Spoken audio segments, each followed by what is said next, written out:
Assalamualaikum warahmatullahi wabarakatuh. Izinkan kami selaku kelompok 7 untuk mempresentasikan hasil diskusi kami untuk Project Based Learning dengan judul pemanfaatan bakteri Saccharomyces cerevisiae dalam pembuatan bioetanol dari air tebu. Kemudian, izinkan kami juga untuk memperkenalkan anggota-anggota dari kelompok 7, yaitu ada Ayu, ada Jennifer, ada Breton, ada Lailatul, ada Ilya, ada Nadia, dan ada saya sendiri alias Sofia. Bioetanol. Jadi, bioetanol itu adalah senyawa alkohol yang diperoleh melalui proses fermentasi biomasa dengan bantuan mikroorganisme. Bioetanol juga dapat diproduksi dari tanaman yang mengandung komponen pati atau selulosa. Bioetanol juga dapat diperoleh melalui proses fermentasi dengan menggunakan galur hamir seperti Saccharomyces cerevisiae yang mampu mengkonfirmasi gula-gula produksi seperti glukosa menjadi etanol. Fermentasi. Fermentasi adalah proses mengubah substrat menjadi produk dengan bantuan mikroorganisme.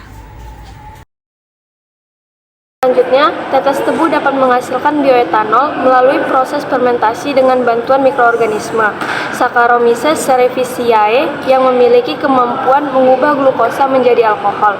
Selain mikroba, yang dapat mempengaruhi efisiensi fermentasi adalah kadar gula dari tetes tebu tersebut dan lama waktu fermentasi. Dibutuhkan proses penyulingan agar mendapatkan bioetanol dengan cara memisahkan alkohol dengan air berdasarkan perbedaan titik uap di antara keduanya. Proses itu disebut destilasi. Selanjutnya, penggunaan Saccharomyces untuk proses fermentasi memerlukan pengkondisian kadar gula awal. Kadar gula sampel yang akan difermentasikan tidak boleh lebih dari 20% karena dapat menghambat aktivitas khamir dan tidak sempurnanya produksi bioetanol. Pemilihan NPK sebagai nutrisi fermentasi karena pupuk ini mengandung unsur-unsur seperti nitrogen, fosfor, dan kalium, di mana unsur-unsur tersebut dapat mempengaruhi pertumbuhan dan perkembangbiakan ragi Saccharomyces cerevisiae. Prosedur pembuatan bioetanol air tebu dengan bakteri Saccharomyces cerevisiae. Prosedurnya ada 3, yaitu yang pertama pre-treatment. Proses pre-treatment ini bertujuan untuk membersihkan tebu serta mendapatkan air tebu. Tebu yang telah dicucikan itu dibersihkan, kemudian dimasukkan ke dalam mesin pemeras tebu, yang kemudian akan dihasilkan air tebu yang dapat ditampung di dalam wadah yang bersih. Kemudian prosedur selanjutnya yaitu fermentasi, merupakan proses mereaksikan gula yang menghasilkan etanol. Proses fermentasi dilakukan dengan mereaksikan air tebu dan ragi yaitu Saccharomyces cerevisiae dengan penambahan NPK dan urea sebagai nutrien. Setelah proses fermentasi akan didapatkan etanol. Nah, untuk mendapatkan etanol murni dilakukan destilasi. Proses destilasi ini bertujuan untuk memisahkan bahan kimia yaitu etanol dalam hal ini dalam suatu campuran yang berdasarkan titik didih dari bahan-bahan tersebut. Proses destilasi pada percobaan ini dilakukan pada temperatur konstan yaitu 80 derajat Celcius agar menghindari kontaminasi alkohol dari air. Selanjutnya, ini adalah tabel analisis perbandingan hasil fermentasi bioetanol dari beberapa referensi jurnal. Yang pertama, dari jurnal Artono tahun 2021, yang menggunakan sampel 2,4 liter air tebu dengan 5,6 liter Aquades, dengan berat Saccharomyces cerevisiae yaitu 44 gram, berat NPK 1 gram, berat urea 1 gram, dan lama fermentasi 5 hari. Didapatkan hasil etanol sebesar 90%. Selanjutnya, dari jurnal Komaria dan Sinduwati tahun 2021. Mereka menggunakan sampel 1 liter air tebu dengan masing-masing berat Saccharomyces cerevisiae adalah 50 gram dan berat NPK yang pertama 6 gram, yang kedua 8 gram, dan yang ketiga 10 gram, dan berat urea masing-masingnya adalah 4 gram. Dan lama fermentasinya selama 3 hari. Didapatkan hasil etanol yang pertama sebanyak 18%, yang kedua 15%, dan yang ketiga 8%. Selanjutnya, dari jurnal Cahyaning Tias dan Sinduwati tahun 2021. Mereka menggunakan sampel air tebu dengan berat Saccharomyces cerevisiae Yang pertama 50 gram, yang kedua 75 gram, dan yang ketiga 100 gram, dengan berat masing-masing NPK yaitu 4 gram, dan berat urea juga 4 gram. Dan lama fermentasinya, yang pertama 2 hari, yang kedua 3 hari, dan yang ketiga 4 hari. Didapatkan hasil etanol, yang pertama sebanyak 5%, yang kedua sebanyak 7,5%, dan yang ketiga sebanyak 10%. Selanjutnya, dari jurnal Iqbal tahun 2021, yang menggunakan sampel 1,7 liter air tebu dengan 3,3 liter Aquades. Dengan berat Saccharomyces cerevisiae yaitu 30 gram, berat NPK tidak ada, dan berat urea 30 gram. Difermentasi selama 30 hari, didapatkan etanol sebesar 80,5%. Yang kedua, ia menggunakan sampel 1,8 liter air tebu ditambah 3,2 liter Aquades. Dengan berat Saccharomyces cerevisiae yaitu 28 gram, berat NPK 14 gram, dan berat urea 70 gram, difermentasi selama 10 hari, didapatkan hasil etanol sebesar 81,5%.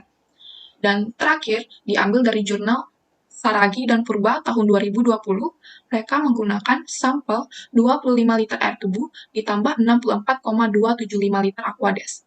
Dengan berat Saccharomyces cerevisiae 17,997 gram, berat NPK 11 gram, berat urea 40 gram, dan difermentasi selama 2-3 jam.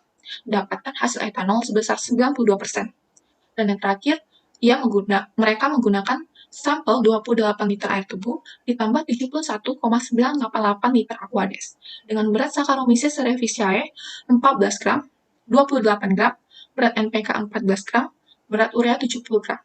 Difermentasi selama 3 jam, didapatkan hasil etanol sebesar 95%. Berdasarkan perbandingan hasil fermentasi bioetanol dengan bakteri Saccharomyces cerevisiae, didapatkan perbandingan tertinggi untuk mendapatkan hasil kadar etanol 95%, yaitu campuran 28 liter air tebu dan 71,988 liter Aquades sebagai sampel, 28 gram Saccharomyces cerevisiae, 14 gram NPK, 70 gram urea, dan waktu lama fermentasi selama 3 jam. Didapati hasil bioetanol sebanyak 95%. Hasil penelitian kadar etanol dari proses fermentasi dengan variabel NPK dapat kita lihat pada tabel. Seterusnya adalah penambahan NPK dapat mempengaruhi kadar etanol yang dihasilkan.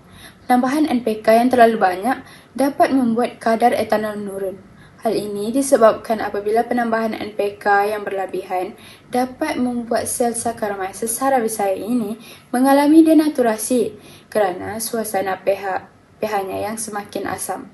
Semakin banyak NPK juga dapat mengakibatkan bakteri Saccharomyces cerevisiae tidak mampu mereaksikan gula, dan akibat penambahan nutrisi yang terlalu banyak dapat menghasilkan yield yang semakin meninggi. Jadi kesimpulannya itu adalah review ini membahas tentang fermentasi bioetanol dari air tebu menggunakan bakteri Saccharomyces cerevisiae dengan menambahkan berupa NPK dan urea. Dan metode fermentasi ini terdiri dari SSF, SHF, dan PSSF.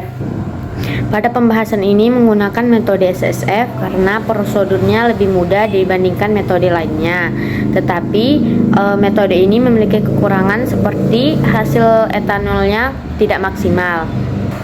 Berdasarkan hasil perbandingan fermentasi didapatkan perbandingan tertinggi mendapat hasil kadar etanol 95%, yaitu campuran 28 liter air tebu dan 71,988 liter Aquades dengan sampel 28 gram Saccharomyces cerevisiae, 14 gram NPK, dan 70 gram urea, dan difermentasi selama 3 jam dan didapatkan hasil bioetanol sebanyak 95%. Sekian presentasi dari hasil diskusi kami. Lebih dan kurangnya kami minta maaf. Atas waktunya yang telah diberikan, kami ucapkan terima kasih.